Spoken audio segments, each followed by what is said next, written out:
Hello everyone, best wishes to all of us. In this video, we will provide information about how to build cross-cultural communication. But before that, we want to introduce our word itself. My complete name is Yohanes Tresno Kurnianto from class 20 and 19A, and my partner Marianus Epivarnus Agung from class 20 and 19A also. Now, we grade 2 at English Study Program, Universitas Katolik Indonesia, Santo Paulus Ruteng. Someone has a purpose when visiting a foreign place or country. This purpose can be related to business, study, or just a vacation. At that time, communication was the most important element in order to interact and adapt to new people and a new environment. Before visiting a foreign country, we also need to identify our destination country first. It can help us to really understand how to communicate properly and effectively. Therefore, our interacting and adapting processes can run smoothly.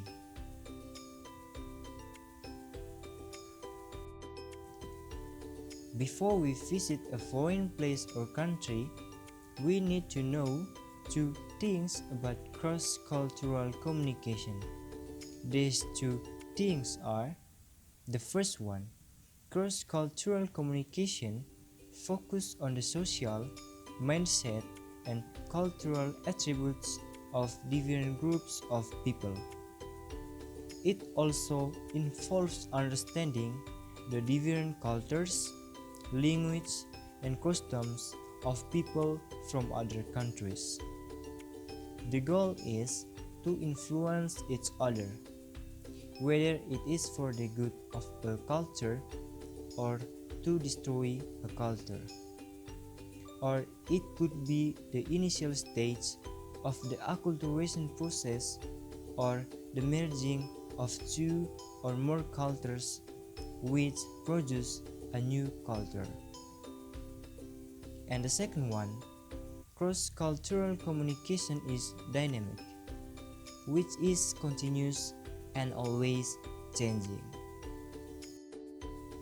Both knowledge can help us understand how to communicate properly and effectively with people in a foreign country that we visit. In addition, it is necessary to develop cross-cultural communication skills.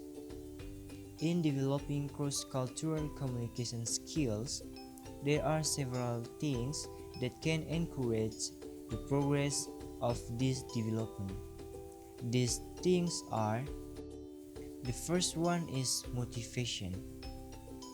Motivation is the attractiveness of the communicator that encourages a person to communicate with other people. And the second one is knowledge. Knowledge determines a person's level of awareness or understanding of what needs to be done in order to communicate appropriately and effectively. The knowledge component also determines communication competence because this is closely related to the level of awareness of what is needed to communicate with others. And the third one is skills. Skills can guide us to present a certain behavior that is sufficient and able to support the communication process appropriately and effectively. The main purpose of skills is solely to reduce levels of uncertainty and anxiety.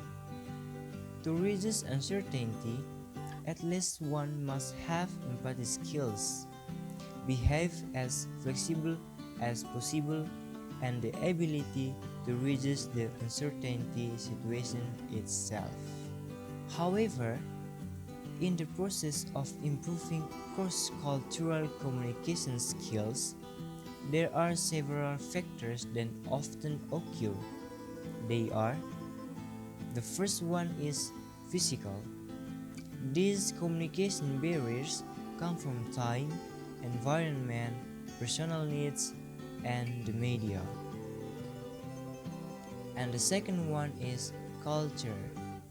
Barriers to communication originate from ethnicity, religion, and social differences from one culture to another. And the third one is perception. This communication barrier arises because of differences in perception that individuals have about something. Differences in perception cause differences in interpreting something. And the fourth one is motivation. This communication barrier is related to the level of motivation of the recipient of the message. The low level of motivation of the recipient of the message causes communication to be hampered. And the fifth one is experience. This communication barrier is caused by past experiences that the individual has. Different experiences that each individual has can cause differences in concepts and perceptions of something. And the sixth one is emotions. This communication barrier is related to the emotions or personal feelings of the listener.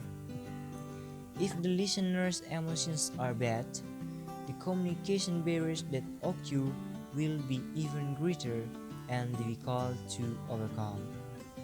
And the seventh one is language. This communication barrier occurs when the sender of the message or sender and the recipient of the message or receiver uses language or words that the recipient of the message does not understand, causing an inequality of meaning. And the eighth one is non-verbal. This communication barrier is in the form of a gesture. And the ninth one is competition. This communication barrier arises when the recipient of the message is carrying out other activities while receiving the message. Having the ability to cross-cultural communication is very important. Why? The following is an example and an explanation. Cross-cultural communication skills are very important to have. For example, in the business world.